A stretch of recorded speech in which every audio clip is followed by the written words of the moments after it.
భగవద్గీత తెలుసా? వంచన యొక్క ఆశయం ధర్మమైతే ఆ వంచన కూడా ధర్మమే. పుట్టిన వానికి మరణము తప్పదు, మరణించిన వానికి జన్మము తప్పదు. నేనే సత్యాన్ని, జ్ఞానాన్ని, ధర్మాన్ని. నా అనుమతితోనే మీరు యుద్ధం చేస్తున్నారు, నా అనుమతితోనే మీరు జీవించి ఉన్నారు, నా అనుమతితోనే మీకు మృత్యువు ప్రాప్తిస్తుంది. ఏ కాలమున ధర్మమునకు హాని కలుగును, అధర్మము వృద్ధి నొందును. ఆయా సమయముల యందు శిష్ట రక్షణ, దుష్ట శిక్షణ, ధర్మ సంరక్షణముల కొరకు ప్రతి యుగమున అవతారము దాల్చుతున్నా.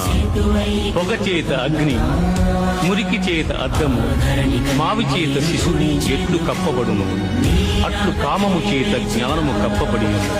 దుఃఖములు కలిగినప్పుడు దిగులు చెందని వాడు, సుఖములు కలిగినప్పుడు స్పృహ లేనివాడు, రాగము, భయము, క్రోధము పోయినవాడు స్థితప్రజ్ఞుడని చెప్పబడు. మనుష్యుడెట్లు చినిగిన వస్త్రమును వదలి నూతన వస్త్రమును ధరించును, అట్లే ఆత్మ జీర్ణమైన శరీరమును వదలి కొత్త శరీరమును ధరించుతున్నది. ఆత్మ నాశనము లేనిది.